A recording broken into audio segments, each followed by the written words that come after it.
ಸಚಿನ್ ಪಾಂಚಾಲ್ ಅವರ ಒಂದು ಆತ್ಮಹತ್ಯೆ ಪ್ರಕರಣ ಇಡೀ ರಾಜ್ಯಾದ್ಯಂತ ಅಷ್ಟಲ್ಲ ಇಡೀ ದೇಶಾದ್ಯಂತ ಸುದ್ದಿ ಆಗಿದೆ. ಈ ಒಂದು ಆತ್ಮಹತ್ಯೆ ಪ್ರಕರಣ ಈ ಒಂದು ಸಚಿನ್ ಅವರ ಪ್ರಾಣವನ್ನು ಉಳಿಸ್ತಕ್ಕಂತ ಕೆಲಸ ಪೊಲೀಸರ ಕೈಯಲ್ಲೇ ಇತ್ತು, ಪೊಲೀಸರು ಮಾಡಬಹುದಿತ್ತು. ಪೊಲೀಸ್ ಇಲಾಖೆಯ ಒಂದು ವರ್ತನೆಯಿಂದ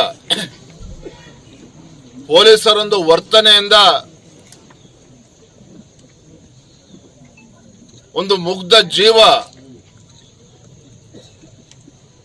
ಹೊರಟೋಗಿರ್ತಕ್ಕಂಥದ್ದು. ಈ ಬಡ ಕುಟುಂಬದ ಒಂದು ಆಧಾರ ಸ್ತಂಭವೇ ಮುರಿದು ಬಿದ್ದಿರ್ತಕ್ಕಂಥ ತಾವೆಲ್ಲ ನೋಡಿದಿರಿ. ಪಾಪ ಹೆಣ್ಮಕ್ಳು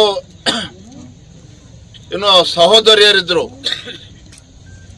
ಸಹೋದರರು ಏನು ಮಾತನಾಡಿದ್ರು ಅಂತೇಳಿ ತಾವೇ ಅದನ್ನ ಕೇಳಿಸ್ಕೊಂಡಿದ್ದೀರಿ, ನೋಡಿದಿರಿ.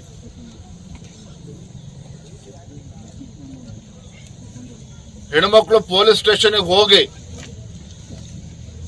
ತನ್ನ ಸಹೋದರ ಕಾಣೆ ಆಗಿದ್ದಾನೆ,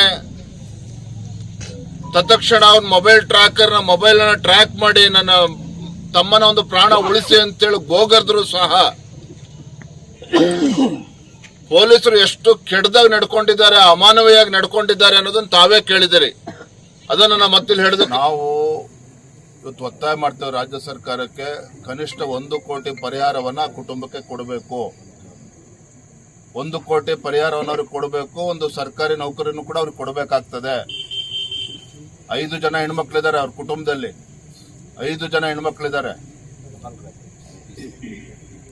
5 ಜನ ಹೆಣ್ಮಕ್ಳಿದ್ದಾರೆ.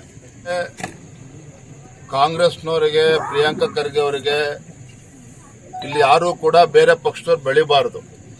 ಇವತ್ತು ನಮ್ಮ ಬಸವರಾಜ್ ಮತ್ತಿಮೋಡ್ ಇರ್ಬೋದು, ಚಂದು ಪಾಟೀಲ್ ಅವರು ಇರ್ಬೋದು, ಸ್ವಾಮೀಜಿಗಳು, ಪಾಪ ಸಿದ್ಧಲಿಂಗ ಮಹಾಸ್ವಾಮೀಜಿಗಳು ಹಿಂದುತ್ವದ ಪರವಾಗಿ ಗಟ್ಟಿ ಧ್ವನಿಯನ್ನ ಈ ಭಾಗದಲ್ಲಿ ಎತ್ತಾ ಇದ್ದಾರೆ, ಬಲವಾಗಿ ನಿಂತಿದ್ದಾರೆ. ಯಾರು ಕೂಡ ಇವರಷ್ಟೇ ಇಲ್ಲಿ ಬೆಳಿಬೇಕು, ಬೇರೆ ಆ ಪಕ್ಷದವರು ಕೂಡ ಬೆಳಿಬಾರ್ದು. ಇದೇ ರೀತಿ ಕೊಲೆಗಳು ನಡೆಸ್ಕೊಂಡು, ದರೋಡೆಗಳು ಮಾಡಿಕೊಂಡು ಇದೇ ರೀತಿ ಮುಂದುವರ್ಸ್ಕೊಂಡು ಹೋಗಿ ಈ ರೀತಿ ಬೆದರಿಕೆ ತಂತ್ರ ಆಗ್ತಾ ಇದ್ದಾರೆ. ನಮ್ಮ ರಾಜ್ಯದಲ್ಲಿ ಬಹುಶಃ ಇತ್ತೀಚಿನ ದಿನಗಳಲ್ಲಿ ಈ ರೀತಿ ಹೊರ ರಾಜ್ಯದಿಂದ ಗುಂಡಾಗಳನ್ನ, ಕೊಲೆಗಡಕರನ್ನ ಕರ್ಕೊಂಡ್ಬಂದು ದುಡ್ಡು ಕೊಟ್ಟು ಈ ಮಟ್ಟಕ್ಕೆ ಬೆದರಿಕೆ ಆಗ್ತಕ್ಕಂಥದ್ದು ಇತ್ತೀಚಿನ ದಿನಗಳು ನಾವಂತೂ ಕೇಳಿರ್ಲಿಲ್ಲ. ಬಿಡಿ, ಅವ್ರ ಬಗ್ಗೆ ಯಾಕೆ ಪ್ರಸ್ತಾಪ ಮಾಡೋಣ. ಪಾಪ ಆ ಚಂದ್ರಶೇಖರನ ಆತ್ಮಹತ್ಯೆ ಮಾಡ್ಕೊಂಡ್ರು ST ಡೆವಲಪ್ಮೆಂಟ್ ಕಾರ್ಪೊರೇಷನ್ ಅಲ್ಲಿ. ಇವರ ನಡವಳಿಕೆಯಿಂದ ಉಳಿದಂತ ಅಧಿಕಾರಿಗಳು ಕೂಡ ಆತ್ಮಹತ್ಯೆ ಮಾಡ್ಕೊಳ್ತಕ್ಕಂಥ ಪರಿಸ್ಥಿತಿ ಒದಗಿ ಬಂದಿದೆ ಈಗ. ಹಾಗಾಗಿ ಇದು ಒಂದಲ್ಲ ಎರಡಲ್ಲ ಪ್ರಕರಣ, ಇದು ಪತ್ತೆ ಪುನರಾವರ್ತನೆ ಆಗ್ತಾ ಇದೆ. ಹಾಗಾಗಿ ಇದೊಂದು ತಾರ್ಕಿಕ ಹಂತಕ್ಕೆ ನಾವು ತೆಗೆದುಕೊಂಡು ಹೋಗ್ತೇವೆ. ನೋಡಿ, ಇದರಲ್ಲಿ ಡೆತ್ ನೋಟ್ ಅಲ್ಲಿ ಹೆಸರು ಕೂಡ ಉಲ್ಲೇಖ ಮಾಡಿದ್ದಾರೆ. ಅವನ ಅಕೌಂಟಿಗೆ ದುಡ್ಡು ಹೋಗಿದೆ, ರಾಜುವನ್ ಅಕೌಂಟಿಗೆ. ಅಲ್ಲಿ ಯಾರ್ಯಾರು ಮುಂದೆ ಹೋಗಿ ಯಾವ ಅಧಿಕಾರಿಗಳು ಎಲ್ಲವೂ ಕೂಡ ಸಂಪೂರ್ಣ ತನಿಖೆ ಆದ್ಮೇಲೆ ಎಲ್ಲವೂ ಕೂಡ ಸತ್ಯ ಬಹಿರಂಗ ಆಗ್ತದೆ. ಆ ಬಡ ಕುಟುಂಬ ಏನ್ ಹೇಳಿದ್ರಿ, ನೀವು ಕಣ್ಣಾರ ನೀವು ನೋಡಿದಿರಿ, ಕೇಳಿಸ್ಕೊಂಡಿದಿರಿ. ನಾನು ಹೇಳ್ತಾ ಇಲ್ಲ CBI ತನಿಖೆ ಆಗ್ಬೇಕು ಅಂತೇಳಿ. ಹೆಣ್ಮಕ್ಳ ಕುಟುಂಬ ಇವತ್ತು ಅವ್ರಿಗೆ ಪ್ರೊಟೆಕ್ಷನ್ ಬೇಕು ಅಂತ ಕೇಳ್ತಾ ಇದ್ದಾರೆ. ಪ್ರೊಟೆಕ್ಷನ್ ಬೇಕು, CBI ತನಿಖೆನೂ ಬೇಕು, ನಿಮ್ದು ಯಾವ್ದೇ ನಿಮ್ಗೆ ಅನುಕಂಪ ಬೇಡ ಅಂತೇಳಿ ಪಾಪ ಕುಟುಂಬ ಮಾತನಾಡ್ತಾ ಇದ್ದಾರೆ. ದಯವಿಟ್ಟು ನಾನು ಹೇಳಪ್ಪ, ಯಾರು ಉಸ್ತುವಾರಿ ಸಚಿವರು? ಈಶ್ವರ್ ಖಂಡ್ರೆ ಅವರ ಹೇಳಿಕೆಯನ್ನು ಕೂಡ ನಾನು ಗಮನಿಸಿದ್ದೇನೆ. ಈಶ್ವರ್ ಖಂಡ್ರೆ ಅವರ ಹೇಳಿಕೆಯನ್ನು ಕೂಡ ನಾನು ಗಮನಿಸಿದ್ದೇನೆ.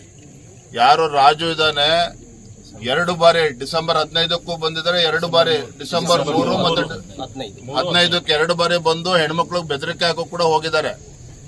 ಹಂಗೆ ಅವರು CBI ತನಿಖೆ ಕೊಡೋದ್ರಲ್ಲಿ ನಾವು ಕೂಡ ನೋಡ್ತೇವೆ ಪ್ರಕರಣದಲ್ಲಿ. ಇವರಿಗೆ ನಾಚಿಕೆ ಆಗ್ಬೇಕು.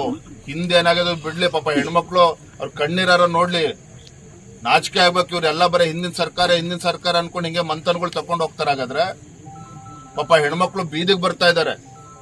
ನಿಮ್ಮ ನಡವಳಿಕೆ ಇವತ್ತು ಕಾಂಗ್ರೆಸ್, ಇವತ್ತು ಪೊಲೀಸ್ ಸ್ಟೇಷನ್ ಏನ್ ಕಾಂಗ್ರೆಸ್ ಕಚೇರಿ ಮಾಡ್ಕೊಂಡಿದ್ದೀರಿ, ಅದರ ಪರಿಣಾಮ ಇವತ್ತು ಯುವಕರು ಆತ್ಮಹತ್ಯೆ ಮಾಡ್ಕೊಳ್ತಾ ಇರ್ತಕ್ಕಂಥದ್ದು. ನಮ್ಮ ಮೊದಲ ಆದ್ಯತೆ ಆ ಬಡ ಕುಟುಂಬಕ್ಕೆ ನ್ಯಾಯ ಸಿಗಬೇಕು, ಸರಿಯಾದ ರೀತಿ ತನಿಖೆ ಆಗಬೇಕು, CBI ತನಿಖೆ ಆಗ್ಲೇಬೇಕು. ಇದರಿಂದ ಯಾವ ಮಹಾಪುರುಷಿದ್ರು ಕೂಡ ನಾವು ಕೇರ್ ಮಾಡ್ತಕ್ಕಂಥ ಪ್ರಶ್ನೆನೇ ಇಲ್ಲ. ನಾ ಹೇಳಿದ ನನ್ನ ಮೇಲೆ ಕೇಸಾರ ಮಾಡಿ ಮತ್ತೊಂದರ ಮಾಡ್ಲಿ, ಮೇಲ್ನೋಟಕ್ಕೆ ಗೊತ್ತಾಗ್ತದೆ ರಾಜು ಕಪ್ನೂರ್ ಯಾರ ಜೊತೆ ಫೋಟೋ ಹೊಡ್ಸ್ಕೊಂಡಿದ್ದಾರೆ, ಯಾರ ತೊಡೆ ಮೇಲೆ ಕುತ್ಕೊಂಡಿದ್ದಾನೆ, ಯಾರ ಹತ್ರ ಸೈನ್ ಮಾಡಿಸಿದ್ದಾನೆ, ಯಾವ ಮಂತ್ರಿ ಜೊತೆ ಹೋಗಿ ಆ ಹಿರಿಯ ಅಧಿಕಾರಿಗಳಿಗೆ ಒತ್ತಡ ಹಾಕ್ಸಿದ್ದಾರೆ, ಎಲ್ಲವೂ ಕೂಡ ಬಹಿರಂಗ ಆಗಿದೆ. ಯಾವುದು ಕೂಡ ಗುಟ್ಟಾಗಿ ಉಳಿದಿಲ್ಲ.